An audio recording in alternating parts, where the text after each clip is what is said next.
Alam mo ba 60 years ago, yung 20 pesos mo, budget na ni lolo at lola ng isang linggo. Sa video na ito, kumapit ka. Dahil aalamin natin kung ano ang mabibili ng 20 pesos mo noong 1960s versus 1980s versus 1990s versus ngayon. Handa ka na ba sa inflation time travel? Tara, alamin natin ang value ng 20 pesos mo kada dekada.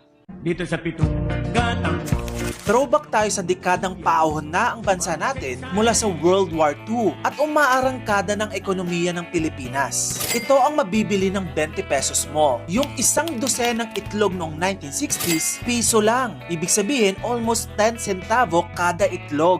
Sa 5 kilong bigas naman, 7 pesos lang. Samantalang isang basket ng mangga, piso lang din. Yung 7 dilatang corned beef naman, 11 pesos lang. Ang total, 20 pesos.